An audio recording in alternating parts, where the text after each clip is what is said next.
En Turquie, alors que le dernier bilan officiel du séisme fait état de plus de 41 000 morts, 2 femmes ont été retrouvées vivantes sous les décombres 11 jours après la tragédie. Ça n'était pas arrivé en un an de guerre. Un ministre israélien s'est rendu à Kiev pour exprimer sa solidarité avec le peuple ukrainien. Jens Stoltenberg était ce jeudi en Turquie. Le secrétaire général de l'OTAN a appelé à intégrer la Suède et la Finlande à l'Alliance.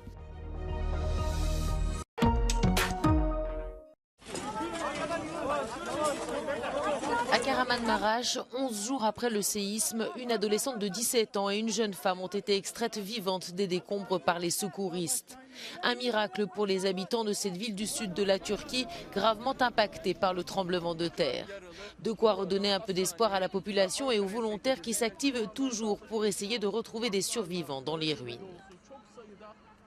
Le dernier bilan officiel de ce séisme qui a frappé la Turquie mais aussi la Syrie a dépassé les 41 000 morts. L'ONU a lancé un appel à l'aide pour collecter $1 milliard afin de venir en aide à ces deux pays. The Secretary General said that Turkey is home to the largest number of refugees in the world and has shown enormous generosity to its Syrian neighbors for years. And now is the time for the world to support the people of Turkey, just as they have stood in solidarity with others seeking assistance. Dans la province de Hatay et ici celle de Gaziantep, les actions de déblaiement des monceaux de gravats sont en cours.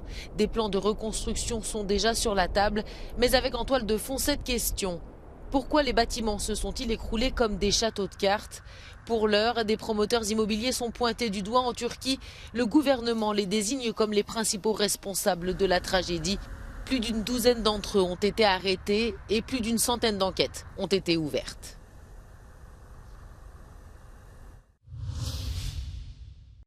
Avec les tremblements de terre, beaucoup de réfugiés syriens vivent une deuxième catastrophe en quelques années après l'irruption de la guerre dans leur pays. This is one of the border crossings the Syrian regime agreed to open so that aid can enter Syria and reach some of the areas affected by those quakes last week. And as you can see, trucks are not the only thing going in. Over there are dozens of Syrian families waiting for a chance to go back to their home country. Some have been saying they had been here in Turkey for several years, but that their homes here also got destroyed in this tragedy. Many say their priority right now is to go back and try to reach loved ones who may be wounded, who may have been lost in this disaster, and see if anything from their previous lives is still standing. رايح على سوريا؟ لوين رايح على سوريا؟ راح اشوف في قرايبيني صار معهم مشاكل. سوريا بإدلب أغرباء زراروا. Jamal is 55 and from Idlib. إدلب يقول لك زين يعني؟ ايه كويسه بس هلا في يعني هذا الزلزال صار شوي خراب. أما إدلب شندي كزارة أما صواش واحد. Like most people here, Jamal left Syria for a chance of a better life in Turkey several years ago. Last week's earthquake destroyed the little these people managed to build anew, and is offering them an impossible choice between staying in a disaster zone or going back to a war.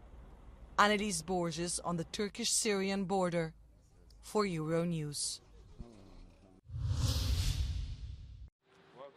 C'était inédit depuis l'invasion de l'Ukraine.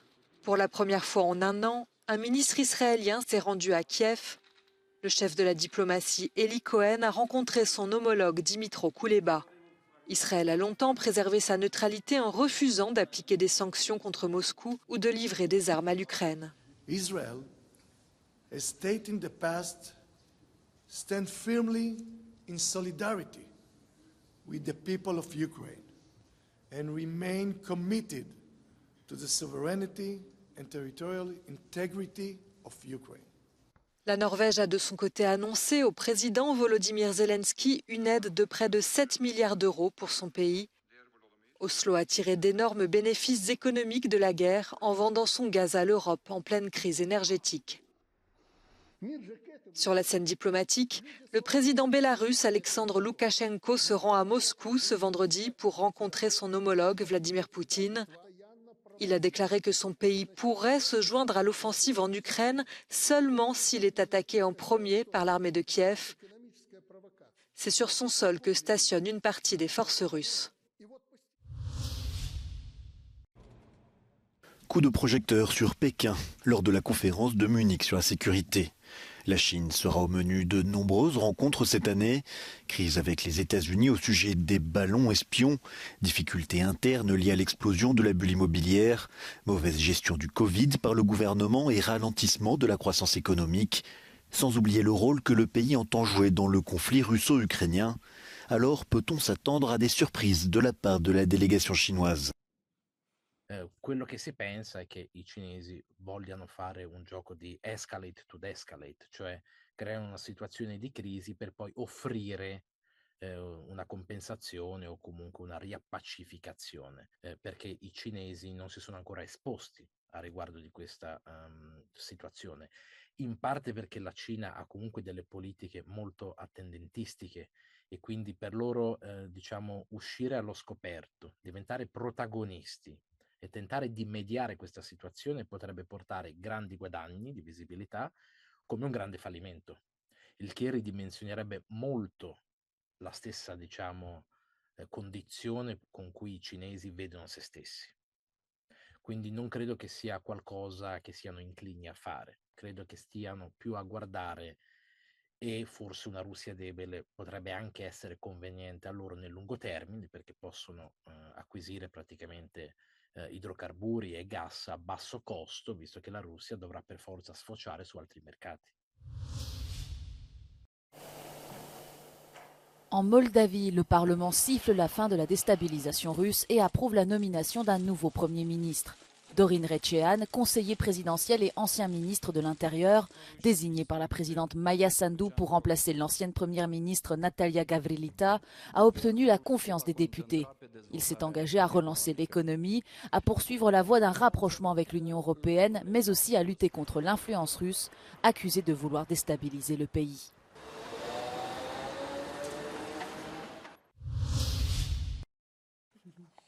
L'ancienne vice-présidente du Parlement européen reste en prison. La détention d'Eva Kaili est donc prolongée pour au moins 2 mois de plus. La décision jeudi de la justice belge s'inscrit dans le cadre du scandale de corruption présumé au Parlement européen. L'avocat de l'eurodéputé grec a demandé la libération sous condition de sa cliente ou qu'elle puisse quitter la prison avec un bracelet électronique sans parvenir à convaincre les juges.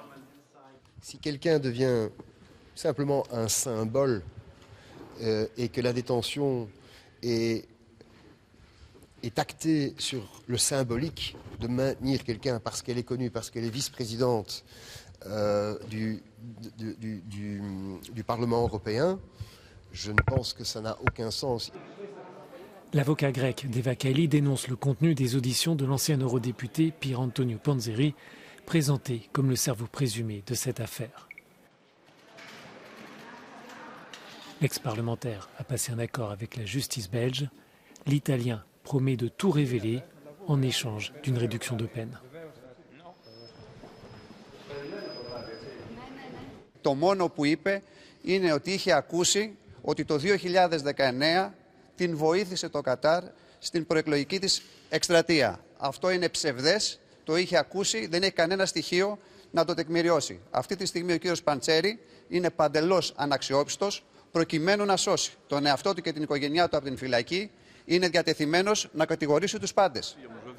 Le même jour se déroulait la première audition d'un autre eurodéputé, Marc Tarabella. Le parlementaire belge a été arrêté la semaine dernière. Son avocat a demandé la récusation du juge d'instruction de l'affaire, estimant que la présomption d'innocence n'avait pas été respectée. À notre sens, le dossier ne permet absolument pas de révéler la moindre trace d'argent suspect dans le chef de M. Tarabella. Nous avons procédé à une analyse faite par un expert judiciaire. Nous avons déposé celle-ci aujourd'hui. Elle aboutit, à notre sens, au fait qu'il n'y a aucune trace de parachutage de 120 000 ou 140 000 euros sur le compte de M. Tarabella, indirectement ou en liquide, peu importe. Dans une lettre adressée à la présidente du Parlement européen, 10 eurodéputés sociodémocrates dénoncent les conditions de détention de leur ancienne collègue. Ils soulignent, entre autres, qu'après plus de 2 mois d'incarcération, Eva Kaili n'a pu voir que 2 fois sa fille âgée de 2 ans.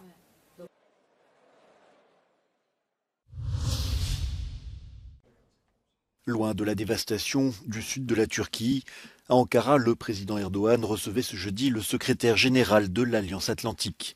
Venu en Turquie témoigner du soutien de l'OTAN suite au tremblement de terre, le secrétaire général en a profité pour appeler à intégrer la Finlande et la Suède, dont les candidatures à l'Alliance Atlantique sont bloquées depuis le mois de mai.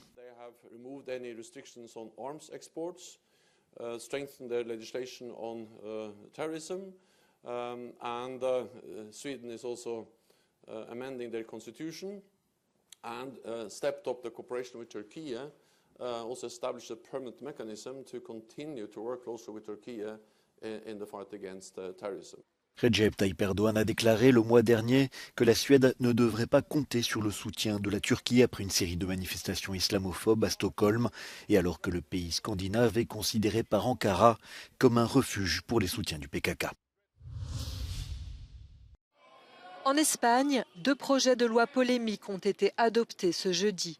Le premier concerne les personnes transgenres. À partir de 16 ans, il ne sera plus nécessaire de fournir des rapports médicaux. Sur simple déclaration, un homme pourra devenir administrativement une femme et vice-versa. Cette loi a provoqué de vives discussions, y compris au sein de la gauche. Une partie des féministes la considère comme un recul. Le second texte adopté accorde aux femmes ayant des règles douloureuses un congé menstruel. C'est une première en Europe.